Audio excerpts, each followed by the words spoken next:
Se você não é inscrito aqui no canal, faça isso agora mesmo. Inscreva-se no canal e ative as notificações para não perder nenhum dos nossos vídeos. Os gêneros textuais eles são classificados conforme as características comuns que os textos apresentam em relação à linguagem e ao seu conteúdo. Existem muitos gêneros textuais, os quais promovem uma interação entre os interlocutores, o emissor e o receptor, de um determinado discurso. É importante considerarmos o contexto, a função e a finalidade, pois o gênero textual ele pode conter mais de um tipo textual. Por exemplo, uma receita ela apresenta a lista de ingredientes necessários, o que é um texto descritivo, e também o modo de preparo dessa receita, que é um texto injuntivo. Um texto narrativo, narrar é contar uma história, um acontecimento, uma cena. Então, é isto que faz o texto narrativo. Ele conta histórias. Para isso, devem existir elementos como personagem, espaço e tempo. Além disso, as narrativas costumam ser organizadas em torno de um conflito, uma situação problemática que nos chama a atenção. São exemplos de gêneros predominantemente narrativos: o romance, o conto, a crônica, a novela, a fábula, a lenda e a biografia. Já um texto descritivo é aquele que mostra alguma coisa, um lugar, uma paisagem, um personagem, caracterizando-a. A descrição faz parte de muitos gêneros, porém, é muito raro encontrar algum gênero em que ela seja o tipo predominante. O perfil, gênero que se dedica a apresentar os traços de uma pessoa e de sua vida, é um exemplo de texto predominantemente descritivo. São exemplos a novela, os contos, os romances e crônicas, que são gêneros predominantemente narrativos que contêm descrições. Texto dissertativo. Dissertar é o mesmo que discorrer, ou seja, falar sobre um determinado tema. Quando tem caráter argumentativo, a dissertação expõe uma tese e apresenta argumentos com a finalidade de demonstrar a validade desse ponto de vista. O objetivo do texto argumentativo dissertativo é o de convencer o interlocutor. São exemplos de gêneros predominantemente dissertativos: a dissertação de vestibular e concursos, o artigo científico ou acadêmico, a tese de doutorado, o artigo de opinião, o ensaio, a monografia e o editorial de jornal. Passamos então ao texto injuntivo. O texto injuntivo é aquele que emite ordens de ação ou instruções. Por isso, ele também é chamado de texto instrucional. Seu modo verbal característico é o imperativo. São termos como faça, use, haja, deve, entre outros. São exemplos de gêneros predominantemente injuntivos: a receita médica, o manual de instrução, a bula de remédio, a prescrição médica, a convocação militar e a instrução normativa. Já o texto expositivo é a apresentação de alguma coisa, uma ideia, um pensamento, um conceito, um dado, entre outros exemplos. Na exposição, o foco não é o de problematizar ou argumentar, mas a exibição de um saber, de forma lógica e organizada. São exemplos de textos predominantemente expositivos: o verbete de dicionário, o verbete de enciclopédia, o livro didático, o seminário e também a apresentação de um projeto. Texto preditivo. O texto preditivo é aquele em que o autor antecipa alguma coisa. São exemplos de gêneros predominantemente preditivos: o boletim meteorológico, a programação de conferências, encontros, eventos, também o roteiro de viagem e a profecia. E quais são as diferenças entre o gênero textual e tipo textual? Gênero textual é uma forma de redação que possui características peculiares em relação à sua estrutura, ao seu estilo, ao seu conteúdo e à sua função. Já os tipos textuais são sequências de palavras e frases que fazem parte dos gêneros. É comum que um texto ele contenha dentro de si mais de um tipo textual. Um conto, por exemplo, pode conter trechos narrativos. outros descritivos, outros dissertativos. Da mesma forma, uma tese predominantemente dissertativa pode conter trechos narrativos, como, por exemplo, os relatos de uma pesquisa de campo. O que caracteriza, então, um gênero textual? Gênero textual é caracterizado como a forma de redação que faz parte do nosso dia a dia. Ele varia ao longo do tempo. Há inúmeros gêneros literários. Como exemplos, podemos citar o relatório, o poema, o conto, o verbete, o manifesto, o romance, a carta, a receita culinária, o manual de instruções, a conversação, a resenha, o bilhete, a crônica, o ensaio, entre outros exemplos. Já tipo textual é a sequência de palavras e frases que compõem os gêneros textuais. Tipo textual, ele não varia ao longo do tempo. Há poucos tipos textuais. Alguns autores falam em 5, outros em 6 tipos textuais. Os tipos textuais, então, são o narrativo, o explicativo, o dissertativo, o descritivo, o injuntivo e o preditivo. A vírgula é um sinal de pontuação. Seu nome vem do latim vírgula, significando varinha, pequeno traço ou linha. A vírgula, assim como o ponto e vírgula, não deveria ser tratada como marca de pausa, embora em várias situações pontuação e pausa coincidam. Ao contrário do que se costuma pensar, a vírgula não possui a função de representar pausas na oralidade, pois isso pode ser feito sem o uso da vírgula, mas a função de separar elementos que possuem a mesma função sintática em uma oração ou elementos sintáticos entre diferentes orações, de modo a evitar ambiguidades. Por exemplo, alguém pode realizar uma pausa na seguinte situação: eu estava correndo e vi ela. Esse elemento de pausa na oralidade não permite o uso da vírgula, sendo mais adequado o uso das reticências, como no exemplo 1. Eu estava correndo e vi ela. Pois ela não ocorre antes da conjunção e, salvo em alguns outros casos, como vemos no exemplo 2. Eu estava correndo e vi ela. Não é possível a colocação de vírgula antes do e, pois o sujeito das duas orações é a mesma pessoa. Eu estava correndo e eu vi ela. Portanto, não é usada a vírgula antes desse e. Porém, se fosse a situação da frase eu estava correndo, vírgula, e ela caminhando, essa vírgula é de uso facultativo, pois ela separa duas orações com sujeitos distintos. Eu estava correndo e ela caminhando. A utilização da vírgula não obedece a regras absolutas, pois existem casos que são debatidos entre os especialistas em gramática. A razão pela qual as regras que eu vou expor aqui neste vídeo são um resumo do uso geral. Primeiro uso, para separar as coordenadas sindéticas conclusivas. Logo, pois, portanto. A conjunção pois com valor conclusivo, portanto, deve geralmente vir entre vírgulas. Exemplo, não era alfabetizado, vírgula, logo, vírgula, não podia ter carteira de habilitação. Para separar as coordenadas sindéticas explicativas, não fale assim, vírgula, porque estamos ouvindo você. Para separar as adverbiais reduzidas e as adverbiais antepostas ou intercaladas na principal. Também para separar as orações consecutivas. O outro uso para separar elementos com a mesma função sintática, exceto se estiverem ligados pela conjunção e.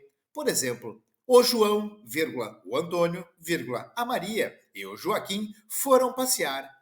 Para separar orações com sujeitos diferentes, como te falamos agora há pouco. Exemplo, eles explicam seus pontos de vista. E a imprensa deturpa-os. São sujeitos diferentes nas duas orações. Eles explicam seus pontos de vista, vírgula, e a imprensa, o sujeito da segunda oração, deturpa-os. Também para assumir outros valores que não o aditivo, como por exemplo, responderam à mãe, vírgula, e não foram repreendidos, com valor adversativo. Ou então, o filme é tão romântico, vírgula, e eu assisti na TV, com valor consecutivo. Ou então, eles gritaram, vírgula, e pularam, vírgula, e sorriram, com valor enfático.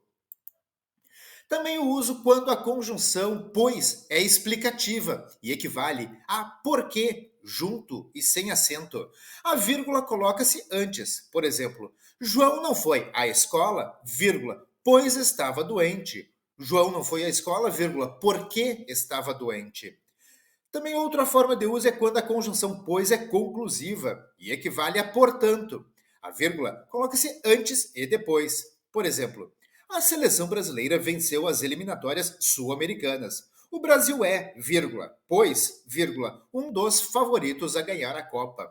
O Brasil é, vírgula, portanto, vírgula, um dos favoritos a ganhar a Copa. Uma vírgula ou a falta dela também pode alterar completamente o significado de uma frase. Vejamos nos exemplos. José, vírgula, Maria e o cãozinho Sweet foram passear. José Maria e o cãozinho Sweet foram passear. A primeira frase ela implica que Maria, que José e que o cãozinho Sweet foram passear. Já na segunda frase, José Maria e o cãozinho Sweet é quem foram passear. Outros exemplos seriam: não, vírgula, espere. Não espere. Este juiz é corrupto. Esta primeira frase dá a ideia de que alguém está falando para o juiz que uma terceira pessoa é corrupta. Mas se você tira as vírgulas, este juiz é corrupto. Transmite a ideia de que o juiz é quem é corrupto. A palavra texto, sem sombra de dúvida, é familiar a qualquer pessoa e aparece frequentemente no linguajar cotidiano. Mas o texto não é simplesmente um aglomerado de frases. Nenhum texto é uma peça isolada, nem a manifestação da individualidade de quem o produziu. De uma forma ou outra, constrói-se um texto para, através dele, marcar uma posição ou participar de um debate de escala mais ampla que está sendo travado na sociedade. Até mesmo uma simples notícia jornalística, sob a aparência de neutralidade, tem sempre uma intenção por trás. Portanto, num texto, o significado de uma parte depende de sua relação com as outras partes, tornando-se uma estrutura construída de tal modo que as frases não têm significado autônomo, pois o seu sentido depende da correlação que elas possuem com as demais frases. Não podemos esquecer que existem textos verbais e não verbais, consistindo aqueles dos textos escritos ou orais e estes dos textos visuais, constituídos por ícones e ou símbolos. Interpretar um texto consiste em analisar o que está escrito, ou seja, coletar dados sobre o texto. Para interpretar um texto, devemos abstrair tanto as ideias explícitas quanto as implícitas nele contidas. Não existe texto desprovido de contexto e de várias implicações, que podem ser políticas, filosóficas, sociológicas, acadêmicas, entre outras. Como analisar um texto? Então, leia duas vezes o texto. A primeira, para tomar contato com o assunto. A segunda, para observar como o texto está articulado, desenvolvido. Observe que um parágrafo em relação ao outro pode indicar uma continuação ou uma conclusão, ou ainda uma falsa oposição. Sublinhe em cada parágrafo a ideia mais importante, o tópico frasal. Leia com muito cuidado os enunciados das questões para entender direito a intenção do que foi pedido. Sublinhe as palavras como erro, incorreto, correto, etc., para não se confundir no momento de responder à questão. Ainda, como você deve analisar um texto? Escreva ao lado de cada parágrafo ou de cada estrofe a ideia mais importante contida neles. Não leve em consideração o que o autor quis dizer, mas sim o que ele disse, escreveu. Se o enunciado mencionar tema ou ideia principal, deve-se examinar com atenção a introdução e ou a conclusão do texto. Se o enunciado mencionar argumentação, deve-se preocupar com o desenvolvimento. Tomar cuidado com os vocábulos relatores, os que remetem a outros vocábulos do texto, os pronomes relativos, pronomes pessoais, pronomes demonstrativos, entre outros. Três erros comuns na interpretação de textos e que podem levar a uma escolha errada no momento da interpretação são a extrapolação, a redução e a contradição. Extrapolação consiste em fugir do texto, Ocorre quando se interpreta o que não está escrito, não se atendo ao que está relatado. Redução consiste em valorizar uma parte do texto em detrimento da sua totalidade, deixando-se de considerar o texto como um todo para se ater somente a uma parte dele. Contradição consiste em se entender o contrário do que está escrito. Observe que as provas de concurso estão cada dia mais complexas na interpretação. Assim, para se obter um bom resultado, não basta somente interpretar o texto, mas sim demonstrar o conhecimento do candidato a respeito do assunto, levando em consideração as atualidades, pois todos os textos de concurso são, de algum modo, ligados às atualidades. O texto é o ponto de partida, mas deve-se avaliar o contexto e a atualidade. Dicas para uma boa interpretação de textos. Tenha uma boa noção da história e dos fatos ocorridos nos últimos anos. Tenha concentração na leitura do texto. O texto é a fonte primária e principal. Se ele contrariar as atualidades, siga o texto. Tenha em mente que todo entendimento de texto é, de alguma forma, limitado, pois ninguém domina todas as áreas do conhecimento. Preste atenção a todos os detalhes. Muitas vezes, uma única palavra constante na questão pode fazer a diferença entre ela ser considerada certa ou errada em relação ao conteúdo do texto. Substantivo. O substantivo é uma classe de palavras variáveis com que se designam ou se nomeiam os seres, pessoas, animais e coisas. O substantivo é a palavra que serve, de modo primário, de núcleo de sujeito, de objeto direto, de objeto indireto e do agente da passiva.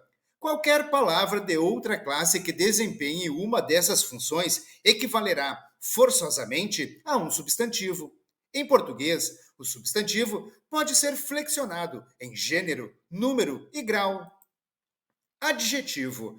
Adjetivo é toda a palavra que se refere a um substantivo, indicando-lhe um atributo. Flexiona-se em gênero, número ou grau. Sua função gramatical pode ser comparada com a do advérbio em relação aos verbos, aos adjetivos e a outros advérbios. Numeral. Numeral é uma classe gramatical de palavras que indicam diretamente uma quantidade de elementos ou, indiretamente, por estrutura de ordem. A indicação direta define o numeral cardinal, a indireta define o numeral ordinal. Numerais podem ter valor substantivo ao desempenharem na estrutura frasal que integram o equivalente a um substantivo, bem como valor adjetivo ao desempenharem na estrutura frasal que integram o equivalente a um adjetivo. Numerais são palavras flexíveis ou variáveis e flexionam ou variam em número e em gênero. Pronome.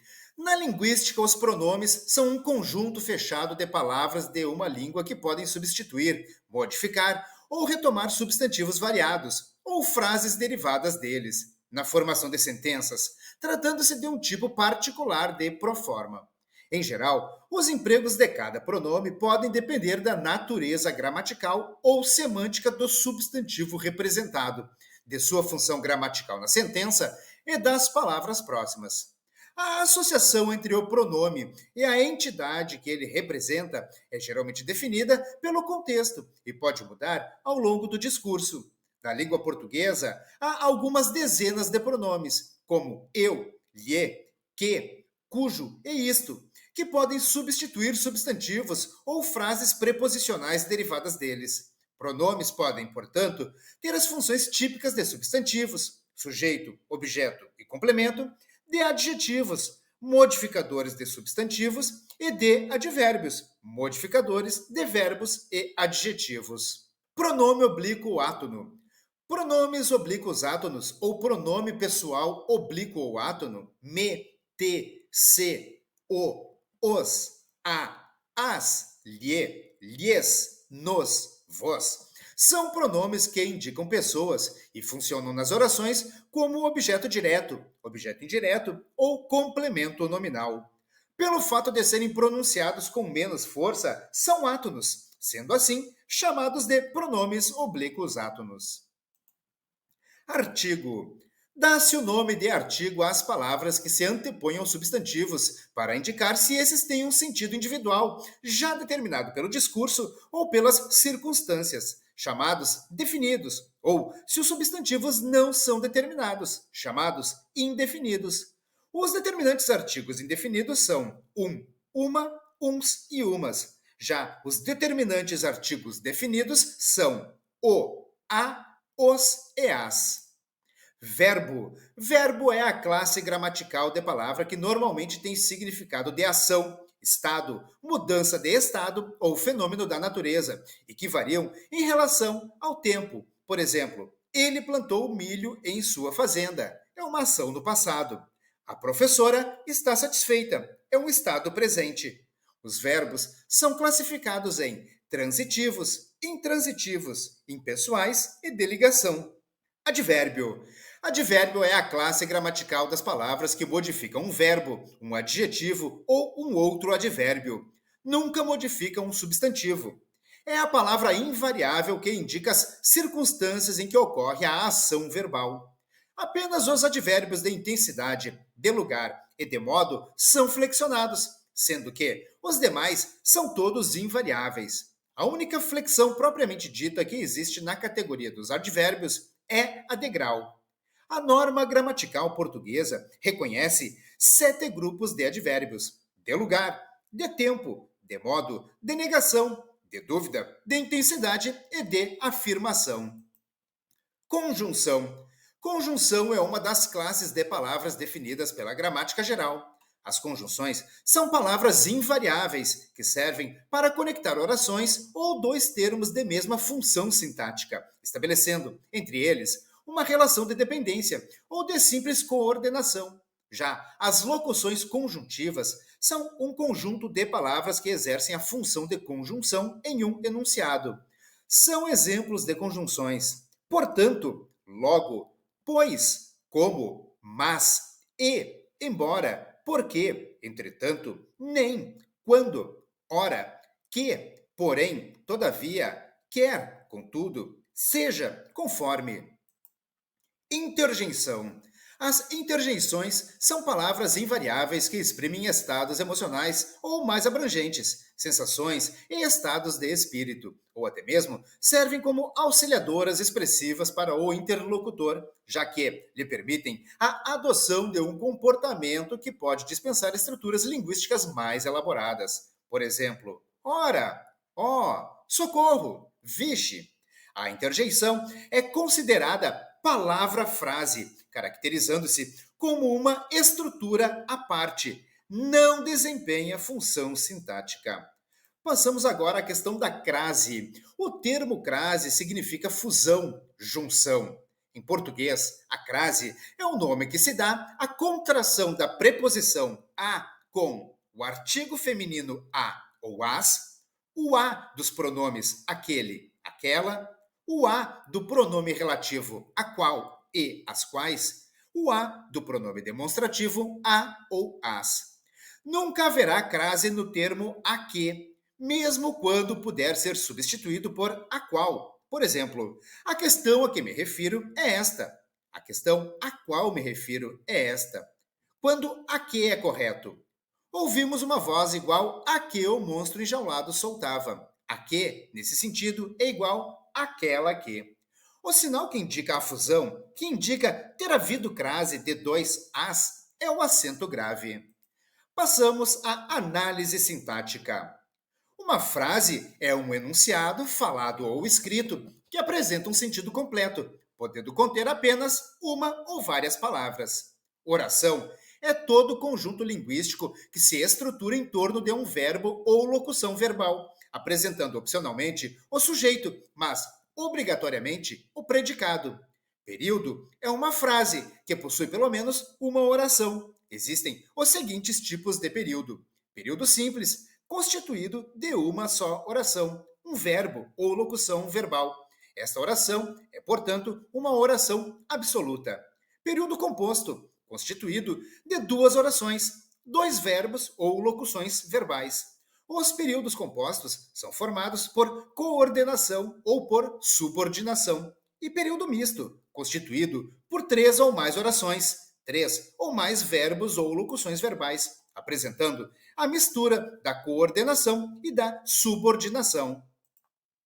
Oração principal.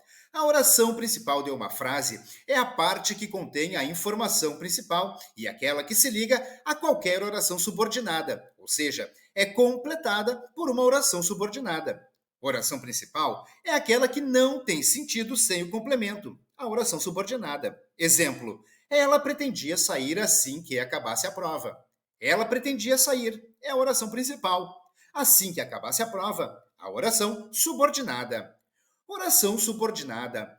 Uma oração subordinada, na gramática, é aquela que exerce uma função sintática em relação a outra oração, chamada oração principal, e que pede complemento, ou é uma oração que tem uma certa dependência de sentido em relação à oração principal. Exemplo: aguardo que você chegue.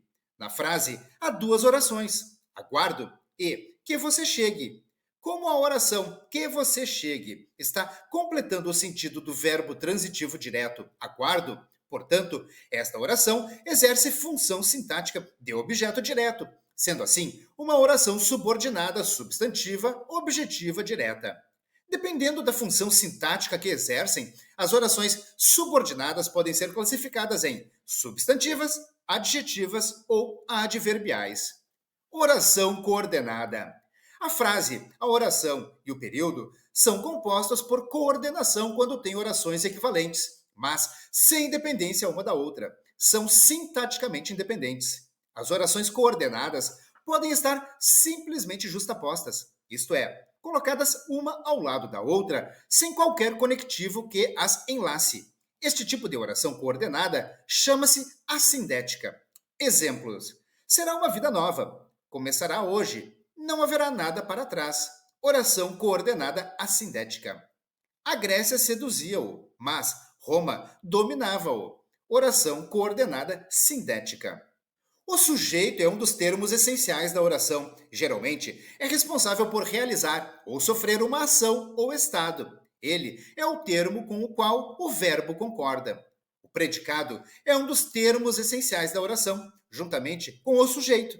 Define-se o predicado como tudo aquilo que se diz ou que se declara sobre o sujeito, ou tudo aquilo que se informa sobre o sujeito, o termo com o qual o verbo concorda. Os complementos verbais ou objetos completam o sentido dos verbos transitivos. Estes complementos podem ligar-se ao verbo através de uma preposição ou sem o auxílio dela. Quando há necessidade de preposição, o complemento verbal é chamado de objeto indireto. Quando ela não é necessária, o complemento verbal é chamado de objeto direto. Complemento nominal é o termo que, acrescentando a outro termo da oração, explica ou esclarece o sentido de um nome. Na voz ativa, o sujeito é agente, ou seja, pratica a ação expressa pelo verbo. Na voz passiva, o sujeito é paciente, ou seja, recebe a ação expressa pelo verbo. O praticante da ação é classificado como agente da passiva. Admitem transposição de voz passiva somente verbo transitivo direto e bitransitivos. Verbo transitivo indireto, impessoal, intransitivo, verbo de ligação ou transitivo direto seguido de objeto direto preposicionado. Não admite. A voz passiva analítica é formada por um verbo auxiliar ser e, eventualmente, outro verbo auxiliar, o particípio de um verbo transitivo, uma preposição e o agente da passiva.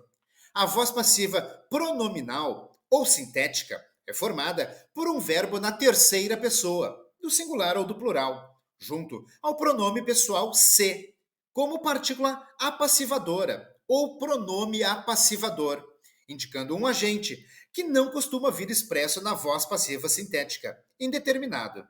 Nesse tipo de construção, a partícula se é usada formalmente como pronome oblíquo reflexivo, na função de objeto direto de um verbo transitivo, que naturalmente concorda com o sujeito. Concordância gramatical é a transmissão de características morfológicas de flexão gramatical de um vocábulo principal para outro ou outros. Concordância nominal consiste na adaptação de um nome ao outro, harmonizando-se nas suas flexões com as palavras de que dependem. Já concordância verbal é a flexão do verbo em conformidade ao número e à pessoa do sujeito da oração. Verbos transitivos são aqueles que necessitam de um complemento, podendo ser o complemento acompanhado de uma preposição ou não. Intransitivos são os verbos que não exigem complemento, mas que podem pedir um adjunto adverbial. Todo verbo que possui apenas adjunto adverbial é um verbo intransitivo. Verbo de ligação são os verbos que ligam o predicativo ao sujeito, uma palavra gramatical, relacional, como os conectivos, conjunção e preposição. Por isso, também chamado de verbo relacional. Indo para o fim, o uso dos porquês, muito importante em qualquer prova de concurso. Porquê junto e sem acento. É justificativa, é igual a pois. Lembre-se dessa dica. Juntou, justificou. Porquê junto e com acento. Refere-se ao motivo. Sempre é precedido por artigo, por pronome ou numeral. Substitui o como no início da frase. Porquê separado e sem acento. É usado para perguntas diretas e indiretas no meio ou no início da frase. Quando pode ser substituído por a razão pela qual ou motivo pela qual. Substitui também para quê pelo qual. Por fim, porquê separado e com acento, usado em perguntas no final da frase e também em final de frase ou oração.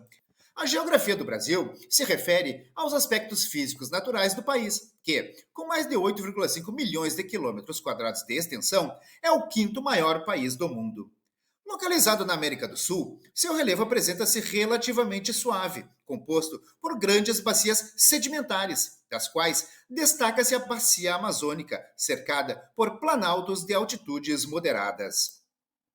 O ponto culminante do Brasil é o Pico da Neblina, com 2.994 metros acima do nível do mar. De forma geral, a origem geológica do território é antiga, cujas formas de relevo suaves são resultados do contínuo intemperismo dos escudos cristalinos.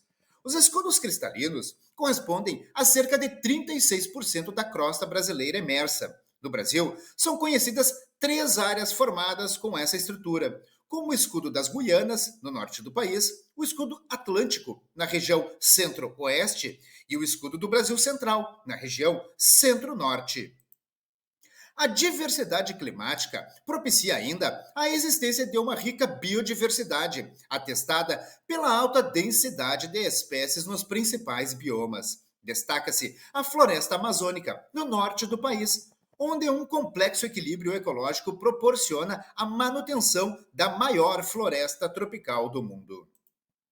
Cartografia é a atividade que se apresenta como o conjunto de estudos e operações científicas, técnicas e artísticas que, tendo por base os resultados de observações diretas ou da análise de documentação, voltam-se para a elaboração de mapas, planos cartesianos e outras formas de expressão ou representação de objetos, elementos, fenômenos e ambientes físicos e socioeconômicos, bem como a sua utilização. Pontos cardeais são pontos de referência utilizados nos deslocamentos na superfície terrestre e para a localização relativa de objetos, lugares e pessoas. Como forma de auxiliar na orientação sobre o espaço terrestre, foram estabelecidos 4 pontos cardeais. O norte, representado pela letra N, também chamado de setentrional ou boreal. O sul, representado pela letra S, chamado também de meridional ou austral. O leste é representado pela letra L, por vezes pode aparecer como oeste, sendo chamado também de oriente. Por fim, o oeste, representado pela letra O, em algumas também pela letra W, pode ser chamado também de ocidente. Os pontos colaterais são pontos intermediários que ficam entre os pontos cardeais. São eles: nordeste, entre o norte e o leste; sudeste, entre o sul e o leste; sudoeste, entre o sul e o oeste; já noroeste fica entre o norte e o oeste. A rosa dos ventos, ou rosa náutica, é a representação gráfica de todos os pontos de referência utilizados para a orientação no espaço. Nela estão contidos os pontos cardeais, colaterais e subcolaterais. Coordenadas geográficas são um conjunto de linhas imaginárias traçadas no globo terrestre e que são importantes para a localização de uma pessoa, um objeto ou um lugar na superfície do planeta. Essas linhas imaginárias recebem o nome de paralelos e meridianos, e é sobre elas que são identificadas as medidas de latitudes e longitudes, respectivamente. Latitude é a coordenada geográfica ou geodésica definida na esfera, no elipsoide de referência ou na superfície terrestre, que é o ângulo entre o plano do Equador e a normal à superfície de referência. Já longitude descreve a localização de um lugar na Terra. É medida em graus, de 0 a 180, para leste ou para oeste, a partir do meridiano de Greenwich. O clima do Brasil é diversificado em consequência de fatores variados, como a fisionomia geográfica, a extensão territorial, o relevo e a dinâmica das massas de ar. Este último fator é de suma importância, porque atua diretamente tanto na temperatura quanto na pluviosidade, provocando as diferenças climáticas regionais. As massas de ar que interferem mais diretamente são a equatorial, continental e atlântica, a massa tropical, continental e atlântica e a massa polar atlântica. Os climas encontrados no Brasil são equatorial, tropical semiúmido, tropical de altitude, tropical úmido, subtropical e semiárido. A flora do Brasil é uma das de maior exuberância e variedade do mundo. Na totalidade das regiões do país, encontram-se plantas comercialmente valiosas. Na floresta amazônica, são destacadas a seringueira, a castanheira, o mogno, o pau-marfim, entre outras espécies. O Brasil é um país de altitudes modestas. Cerca de 40% do seu território encontra-se abaixo de 200 metros de altitude, 45% entre 200 e 600 metros de altitude e 12% entre 600 e 900 metros de altitude. O território brasileiro não apresenta grandes formações montanhosas, pois não existe nenhum dobramento moderno em seu território. Os rios brasileiros são os recursos naturais pelos quais são formadas as redes de drenagem que têm maior tamanho e importância no mundo. E, por essa razão, o Brasil é convertido num dos países que tem a maior riqueza em potencial hidráulico. Dadas as características do relevo, a maior parte dos rios brasileiros é de planalto, apresentando-se encachoeirados e permitindo, assim, o aproveitamento hidrelétrico, enquanto que a caudalosidade proporciona um relevante potencial hídrico no desenvolvimento de sistemas de captação de água, irrigação e transporte. A formação do espaço agrário brasileiro ocorreu de forma a acentuar a concentração fundiária, ou seja, grande parte da quantidade de terras produtivas para a agricultura está concentrada nas mãos de um grupo pequeno de pessoas, que controla grande parte da produção. O Brasil é o maior produtor mundial de cana-de-açúcar, soja, café, laranja, guaraná, açaí e castanha do Pará. É um dos 5 maiores produtores de milho, mamão, tabaco, abacaxi, banana, algodão, feijão, coco, melancia e limão. E é um dos 10 maiores produtores mundiais de cacau, caju, abacate, caqui, manga, goiaba, tangerina, arroz, sorgo e tomate. Na pecuária, o Brasil é o maior exportador mundial de carne de frango. São 3,77 milhões de toneladas em 2019. O país ele é dono do segundo maior rebanho bovino do mundo, 22,2% do rebanho mundial. O país ele foi o segundo maior produtor de carne bovina em 2019, responsável por 15,4% da produção mundial. A economia do Brasil, classificada em 2020 como a 12ª maior economia do mundo, com um produto interno bruto, o PIB, de 7,4 trilhões de reais ou 1,9 trilhão de dólares, de acordo com estimativas do Fundo Monetário Internacional, o FMI. É também a segunda maior do continente americano, atrás apenas da economia dos Estados Unidos. A pobreza no Brasil envolve diversos condicionantes, relacionados principalmente às questões históricas, políticas e econômicas. Sendo assim, a principal causa da pobreza no Brasil é o fato de o território ter sido, no passado, uma colônia de exploração, cenário que marcou sua estratificação social, especialmente caracterizada pela elevada desigualdade social. A linha da pobreza vem aumentando de forma significativa no Brasil. Os últimos dados apresentados pelo IBGE, referentes ao ano de 2021, apontam que há cerca de 62,5 milhões de pessoas na pobreza e 17,9 milhões de indivíduos desse grupo são classificados como pessoas em extrema pobreza. O Brasil é uma federação constituída pela união indissolúvel de 26 Estados-membros, um Distrito Federal e os seus municípios, agrupados no interior de 5 regiões: região Norte, região Nordeste, região Sul, região Sudeste e a região Centro-Oeste. Dentre os 26 estados, 17 são litorâneos e 9 são interioranos. Existe ainda outra forma de regionalização não oficial, criada por especialistas em geografia, na qual o país é dividido em 3 complexos geoeconômicos, chamados de Amazônia, Nordeste e Centro-Sul.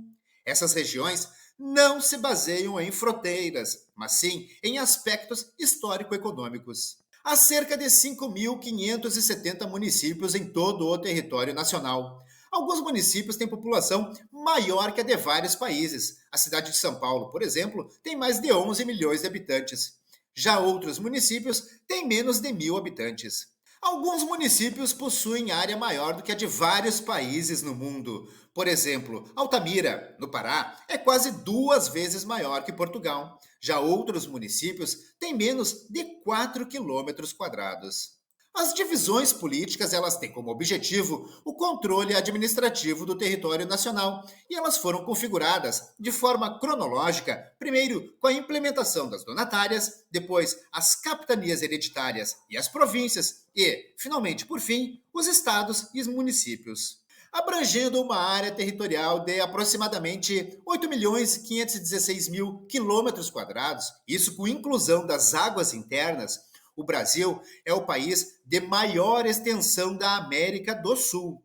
Ele é ainda o terceiro das Américas e o quinto do mundo. Apenas a Rússia, o Canadá, a República Popular da China e os Estados Unidos, com inclusão do Alasca e do Havaí, são mais extensos. O Brasil ele ocupa uma vasta área ao longo da costa leste da América do Sul e inclui grande parte do interior do continente, compartilhando fronteiras terrestres com o Uruguai ao sul, a Argentina e o Paraguai a sudoeste, a Bolívia e o Peru a oeste, a Colômbia a noroeste e a Venezuela, o Suriname, a Guiana e com o departamento ultramarino francês da Guiana Francesa ao norte.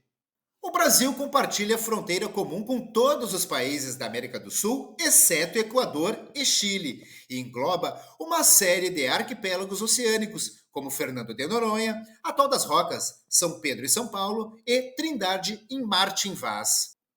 Pontos cardeais são pontos de referência utilizados nos deslocamentos na superfície terrestre e para a localização relativa de objetos, lugares e pessoas. São eles Norte, Sul, Leste e Oeste.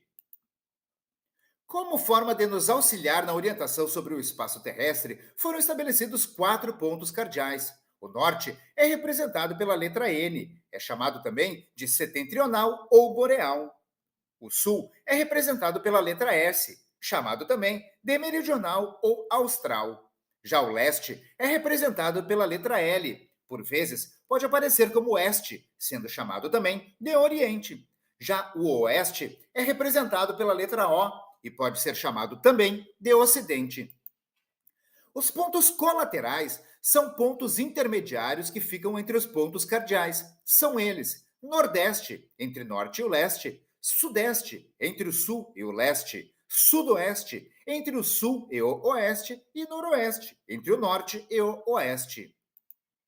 Já os pontos subcolaterais providenciam um posicionamento ainda mais acurado do que os pontos cardeais e os colaterais. Eles se localizam entre os pontos colaterais e os cardeais e são em número de 8.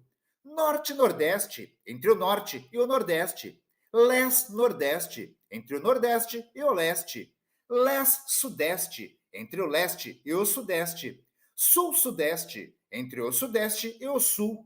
Sul-Sudoeste, entre o Sul e o Sudoeste; Oeste-Sudoeste, entre o Sudoeste e o Oeste; Oeste-Noroeste, entre o Oeste e o Noroeste; Nor-Noroeste, entre o Noroeste e o Norte.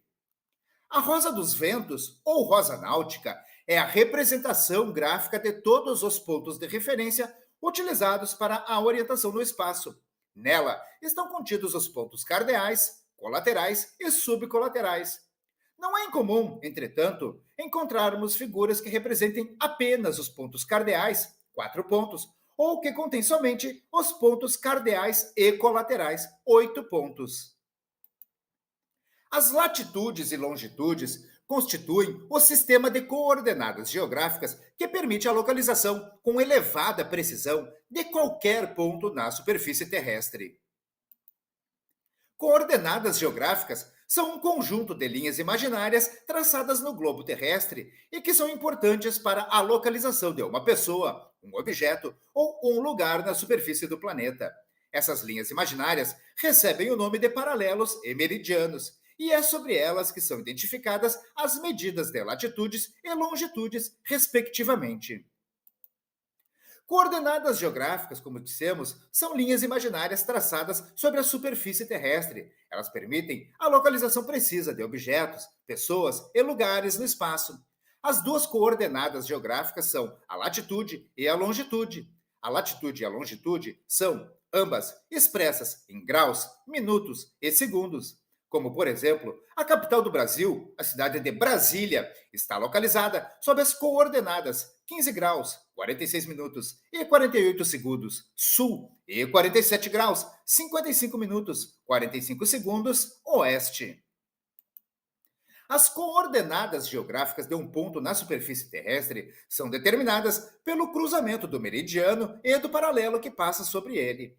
A identificação das coordenadas geográficas pode ser feita mediante cálculos sobre os mapas ou automaticamente, com o auxílio de um aparelho GPS ou aplicativos de localização.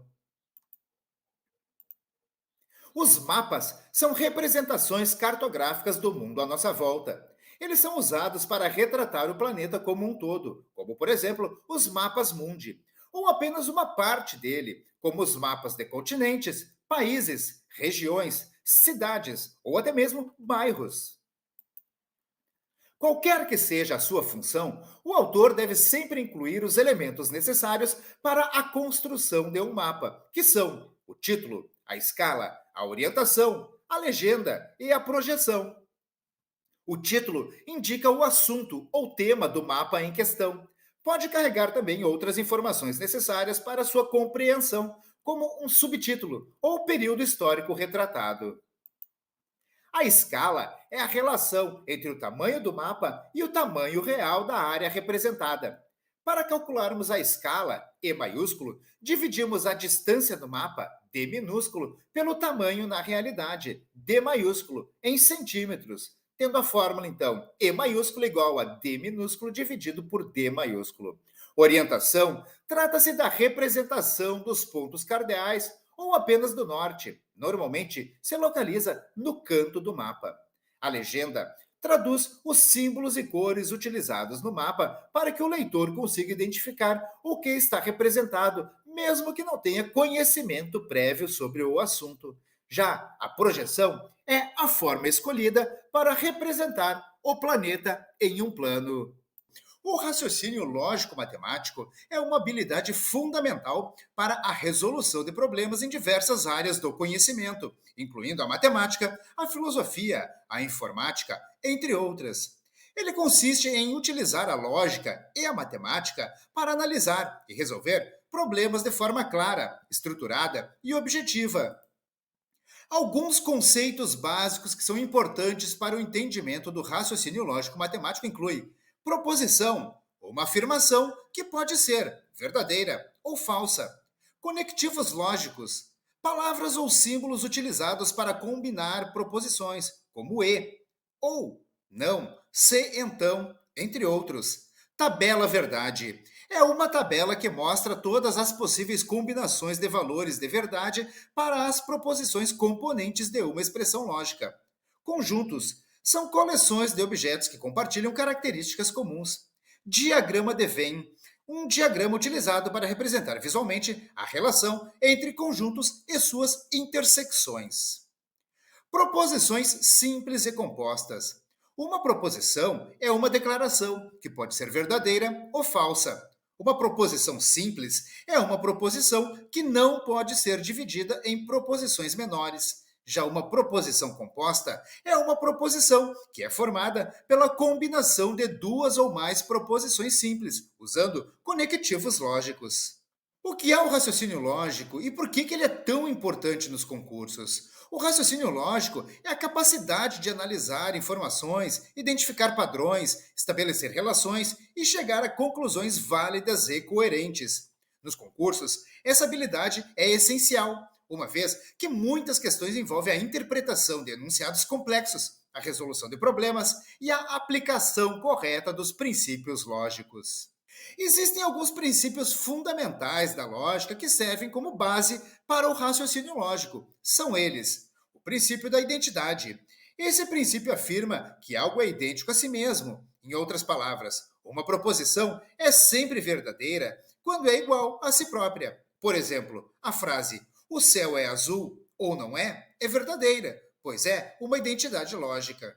O princípio da não contradição. Esse princípio estabelece que uma proposição não pode ser verdadeira e falsa ao mesmo tempo. Por exemplo, a frase "este livro é vermelho" e "não é vermelho" é uma contradição lógica, pois não pode ser verdadeira.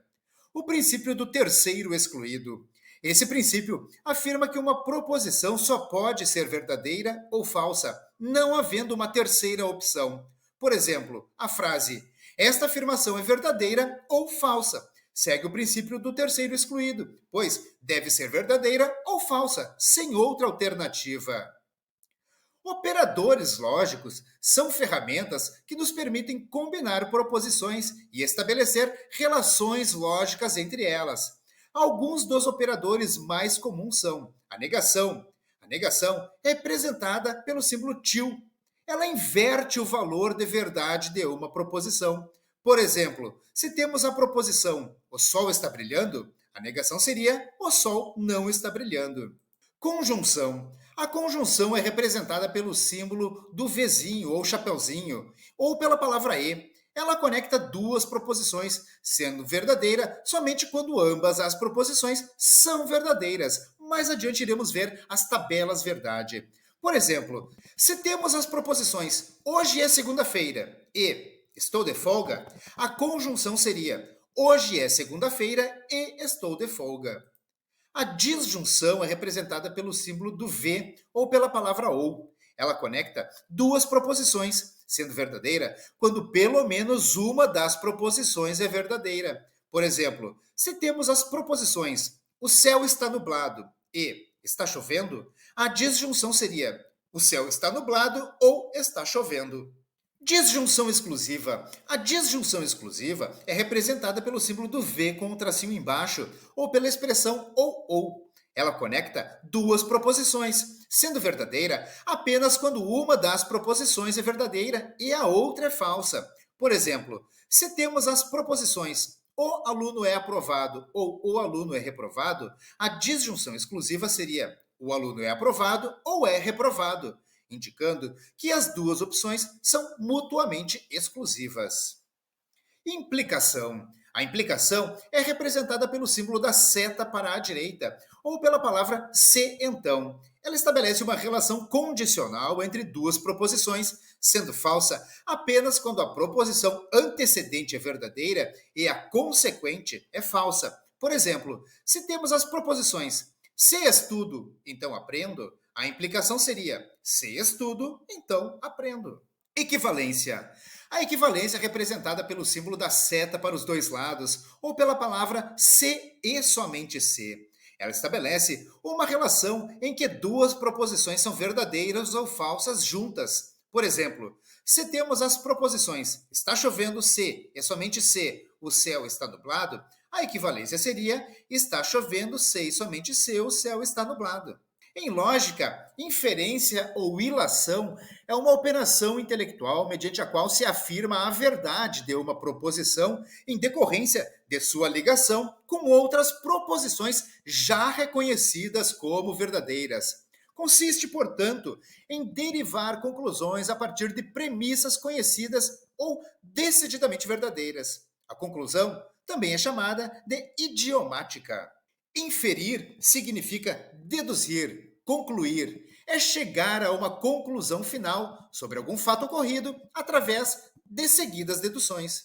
Inferir é formar uma ideia final de algumas informações através do raciocínio e do exame dos fatos. O processo pelo qual uma conclusão é inferida a partir de múltiplas observações é chamado processo dedutivo ou indutivo, dependendo do contexto. A conclusão, ela pode ser correta, incorreta, correta dentro de um certo grau de precisão ou correta em certas situações. Conclusões inferidas a partir de observações múltiplas podem ser testadas por observações adicionais. As premissas e a conclusão são verdadeiras, mas a lógica segue junto com inferência.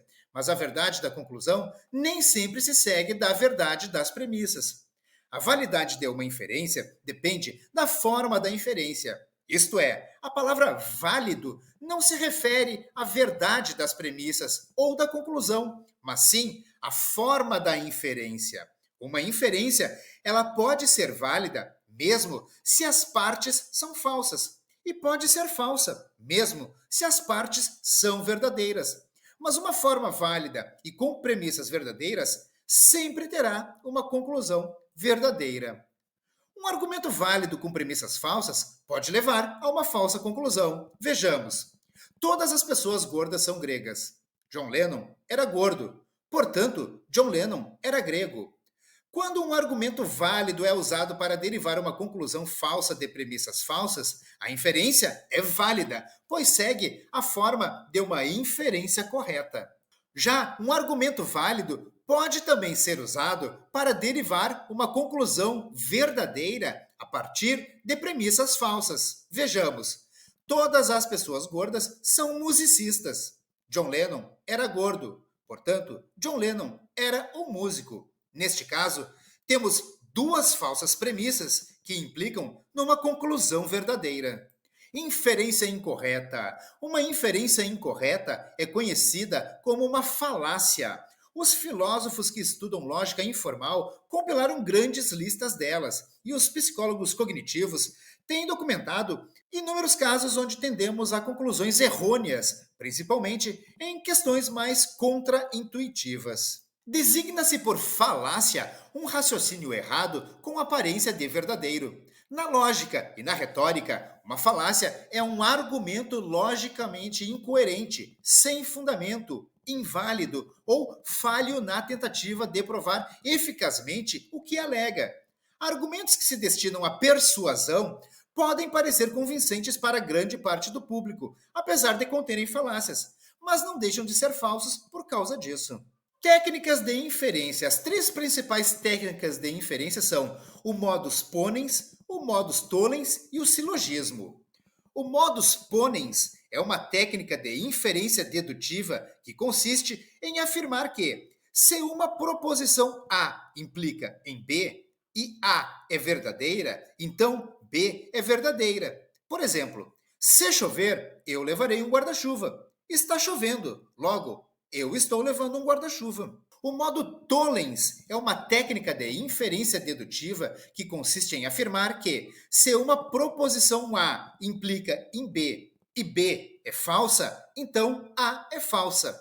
Por exemplo, se eu tivesse passado na prova, teria recebido um e-mail de confirmação. Não recebi nenhum e-mail de confirmação. Logo, não passei na prova. Já o silogismo é uma técnica de inferência dedutiva que consiste em deduzir uma conclusão a partir de duas premissas. Por exemplo, todos os seres humanos são mortais. Sócrates é um ser humano. Logo, Sócrates é mortal. Negação, como vimos anteriormente, mas é sempre bom reforçar, são os principais conteúdos de raciocínio lógico, os conectivos.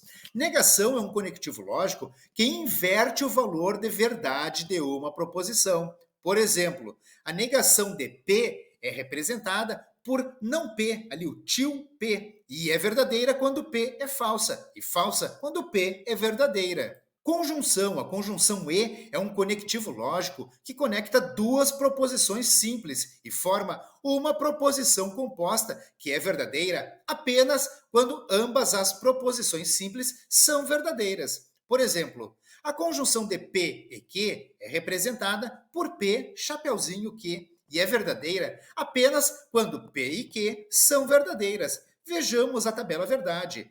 Premissas P e Q, quando ambas são verdadeiras, a conclusão é verdadeira. Havendo alguma das premissas falsas, a conclusão sempre será falsa.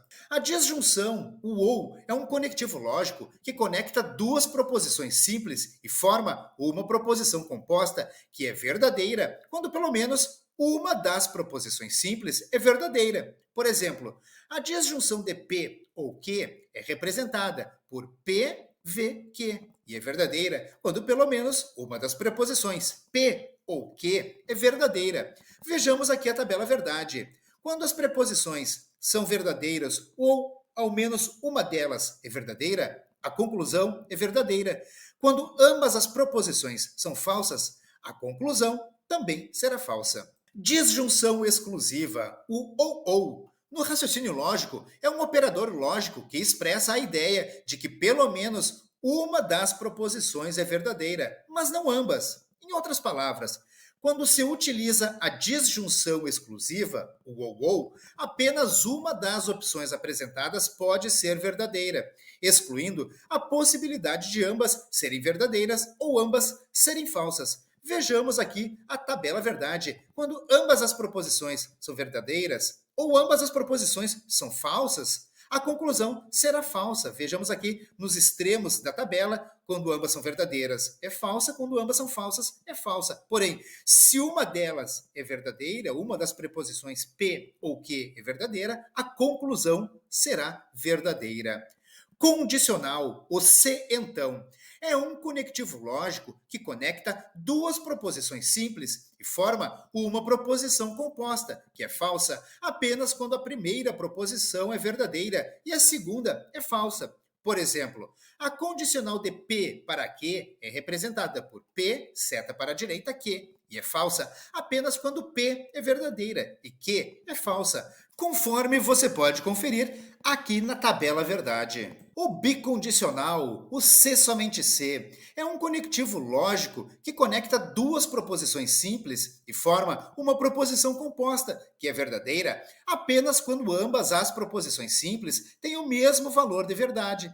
Por exemplo, o bicondicional de P e Q é representado por P, seta para ambos os lados, Q. E é verdadeiro apenas quando P e Q têm o mesmo valor de verdade. Vejamos aqui a tabela verdade. Quando P e Q têm o mesmo valor, seja verdadeiro, seja falso, a conclusão é verdadeira. Se um dos valores for falso, a conclusão também será falsa. Por fim, está aqui resumido para vocês a tabela verdade completa, as proposições P, Q e depois todos os conectivos. Código de Ética Profissional do Servidor Público do IBGE. Capítulo 1, Seção 1, das regras deontológicas. 1. A dignidade, o decoro, o zelo, a eficácia, a eficiência e a consciência dos princípios morais são primados maiores que devem nortear o servidor público do IBGE, seja no exercício do cargo ou função ou fora dele, já que refletirá o exercício da vocação do próprio poder estatal. Seus atos, comportamentos e atitudes serão direcionados para a preservação da honra e da tradição do serviço público como um todo e, em especial, das pesquisas estatísticas e geocientíficas oficiais cujas fontes de dados escolhidas devem contemplar a qualidade, a oportunidade, os custos e o ônus para os cidadãos. 2. O servidor público não poderá jamais desprezar o elemento ético de sua conduta. Assim, não terá que decidir somente entre o legal e o ilegal, o justo e o injusto, o conveniente e o inconveniente, o oportuno e o inoportuno, mas, principalmente, entre o honesto e o desonesto, consoante as regras contidas no artigo 37, caput e parágrafo 4º da Constituição Federal. Por se integrar à condição de servidor do IBGE, o elemento ético da conduta abrange, além dos primados maiores, a adoção dos melhores princípios, métodos e práticas de acordo com considerações estritamente profissionais, incluídos os princípios técnicos, científicos e a ética profissional. 3. A moralidade da administração pública não se limita à distinção entre o bem e o mal, devendo ser acrescida da ideia de que o fim é sempre o bem comum. O equilíbrio entre a legalidade e a finalidade na conduta do servidor público é que poderá consolidar a moralidade do ato administrativo.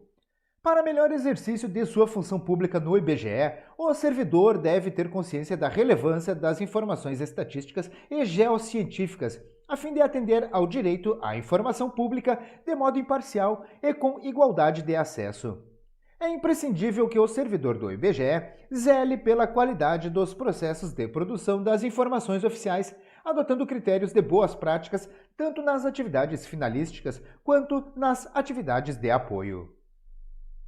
4. A remuneração do servidor público é custeada pelos tributos pagos direta ou indiretamente por todos, até por ele próprio, e por isso se exige, como contrapartida, que a moralidade administrativa se integre no direito, como elemento indissociável de sua aplicação e de sua finalidade, erigindo-se como consequência em fator de legalidade. 5. O trabalho desenvolvido pelo servidor público perante a comunidade deve ser entendido como acréscimo ao seu próprio bem-estar, já que, como cidadão, integrante da sociedade, o êxito desse trabalho pode ser considerado como seu maior patrimônio. 6. A função pública deve ser tida como exercício profissional e, portanto, se integra na vida particular de cada servidor público. Assim, os fatos e atos verificados na conduta do dia a dia em sua vida privada poderão acrescer ou diminuir o seu bom conceito na vida funcional. 7. Salvo os casos de segurança nacional, investigações policiais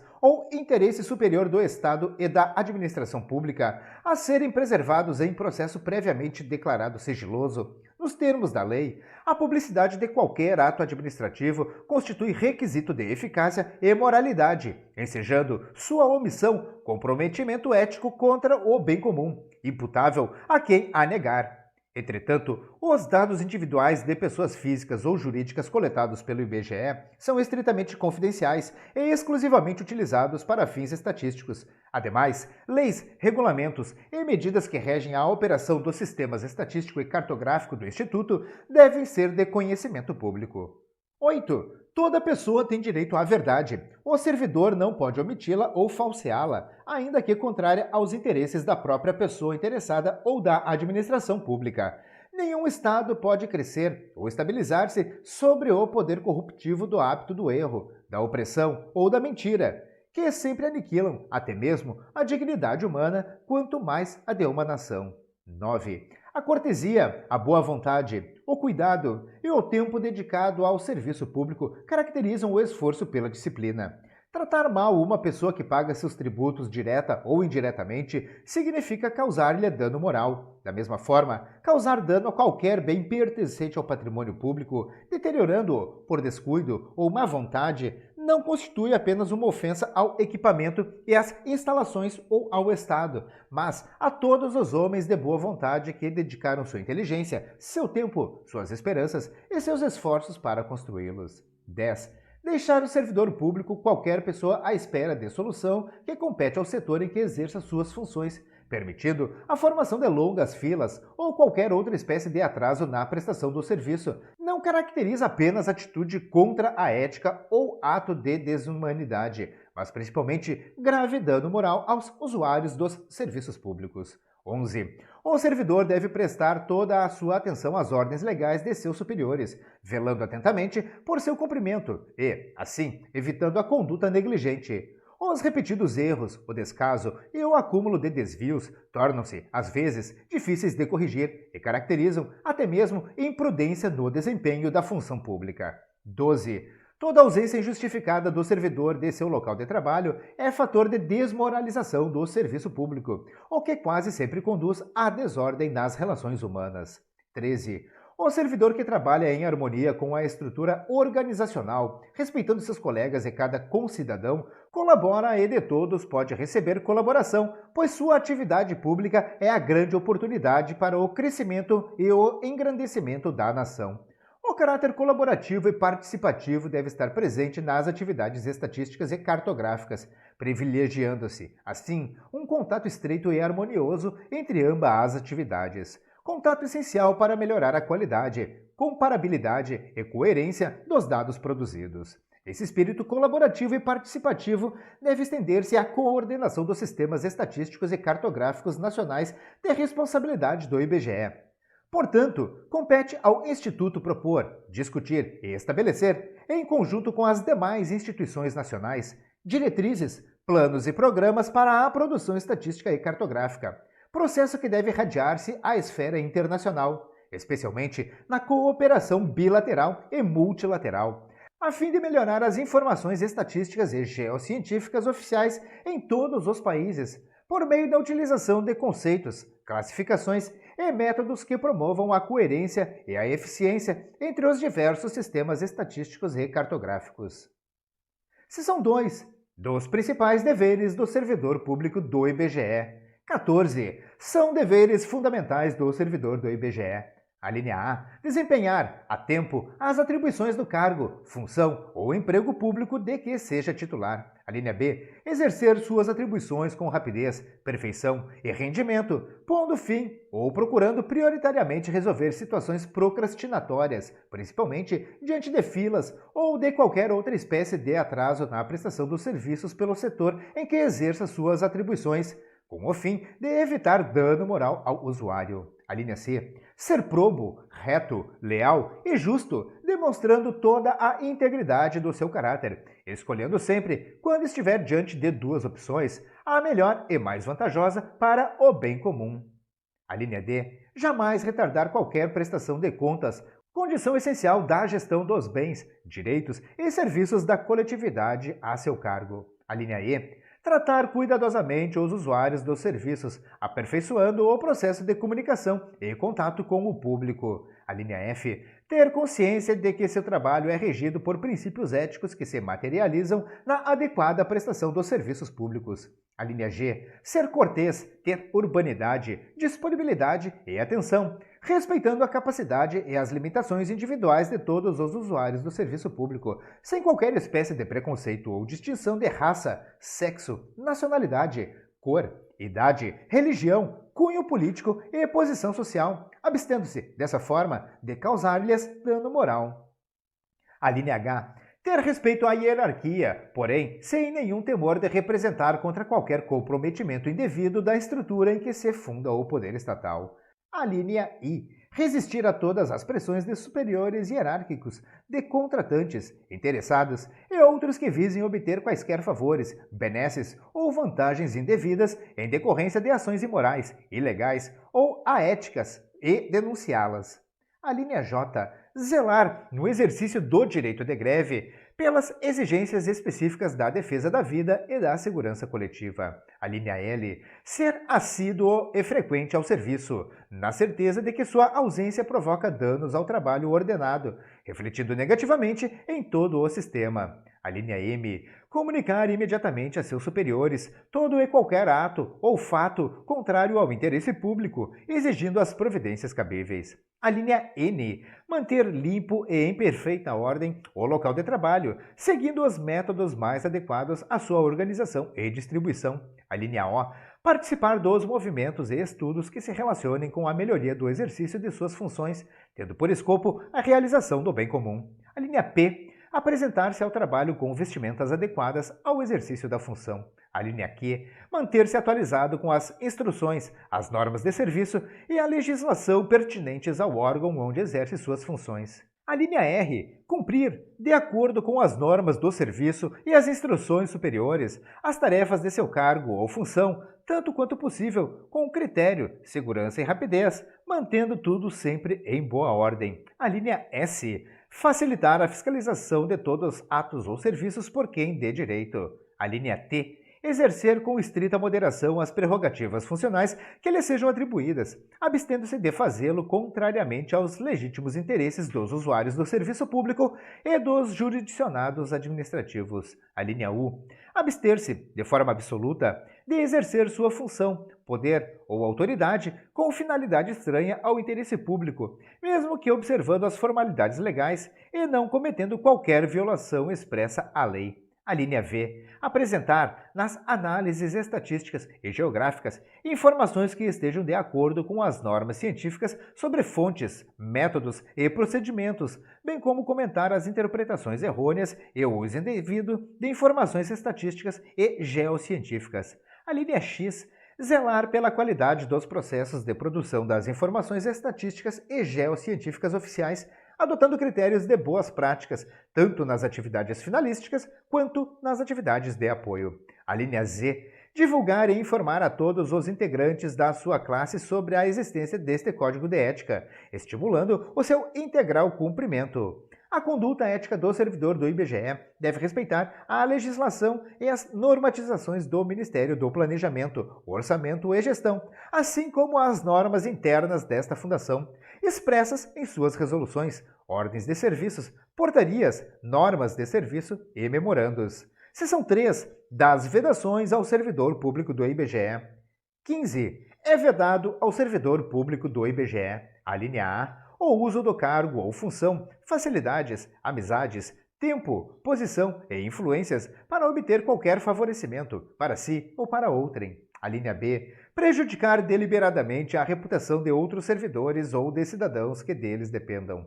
A linha C, ser, em função de seu espírito de solidariedade, conivente com erro ou infração a este código de ética ou ao código de ética de sua profissão. A linha D, usar de artifícios para procrastinar ou dificultar o exercício regular de direito por qualquer pessoa, causando-lhe dano moral ou material.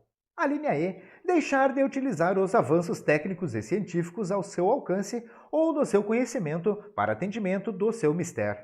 A linha F, permitir que perseguições, simpatias, antipatias, caprichos, paixões ou interesses de ordem pessoal interfiram no trato com o público, com os jurisdicionados administrativos ou com colegas hierarquicamente superiores ou inferiores. A linha G, pleitear, solicitar, provocar, sugerir ou receber qualquer tipo de ajuda financeira, gratificação, prêmio, comissão, doação ou vantagem de qualquer espécie, para si, familiares ou qualquer pessoa, para o cumprimento da sua missão ou para influenciar outro servidor para o mesmo fim. A linha H, alterar ou deturpar o teor de documentos que devem encaminhar para providências. A linha I, iludir ou tentar iludir qualquer pessoa que necessite do atendimento em serviços públicos. A linha J, desviar servidor público para atendimento a interesse particular. A linha L, retirar da instituição, sem estar legalmente autorizado, qualquer documento, livro ou bem pertencente ao patrimônio público. A linha M, fazer uso de informações privilegiadas obtidas no âmbito interno de seu serviço, em benefício próprio, de parentes, de amigos ou de terceiros. A linha N, apresentar-se embriagado no serviço ou fora dele habitualmente. A linha O, dar o seu concurso a qualquer instituição que atente contra a moral, a honestidade ou a dignidade da pessoa humana. A linha P, exercer atividade profissional aética ou ligar o seu nome a empreendimentos de cunho duvidoso. A linha Q, disponibilizar informações de caráter sigiloso ou confidencial sobre pessoas físicas ou jurídicas, bem como antecipar resultados de pesquisas à sua divulgação oficial, exceto quando autorizado. Capítulo 2 da Comissão de Ética do IBGE. 16. A Comissão de Ética do IBGE está encarregada de orientar e aconselhar sobre a ética profissional dos servidores da Casa, no tratamento com as pessoas e com o patrimônio público, competindo-lhe conhecer concretamente de imputação ou de procedimento suscetível de censura. 17. A Comissão de Ética do IBGE incumbe fornecer, quando necessário, a quem de direito, os registros sobre a conduta ética dos servidores da Casa, para o efeito de instruir e fundamentar promoções e para todos os demais procedimentos próprios da carreira de servidor público no âmbito do IBGE. 18. A pena aplicável ao servidor público pela Comissão de Ética do IBGE é a de censura e sua fundamentação constará do respectivo parecer, assinado por todos os seus integrantes, com ciência do faltoso. 19. Para fins de apuração do comprometimento ético, entende-se por servidor público todo aquele que, por força de lei, contrato ou de qualquer ato jurídico, preste serviços de natureza permanente, temporária ou excepcional, ainda que sem retribuição financeira, desde que ligado direta ou indiretamente a qualquer órgão do poder estatal, como as autarquias, as fundações públicas, as entidades paraestatais, as empresas públicas e as sociedades de economia mista, ou em qualquer setor onde prevaleça o interesse do Estado. Encerramos neste momento a leitura integral do Código de Ética do IBGE. Espero mesmo que esse vídeo possa lhe ajudar de qualquer maneira. Se você gostou, curta e compartilhe à vontade. Deixe aqui nos comentários suas críticas, elogios e sugestões para os próximos vídeos aqui do canal. Não se esqueça, inscreva-se no canal e ative as notificações para não perder nenhum dos vídeos. Espero mesmo que esse vídeo possa te ajudar de qualquer maneira. Eu desejo a você sucesso e prosperidade na sua jornada. Forte abraço e até o próximo vídeo.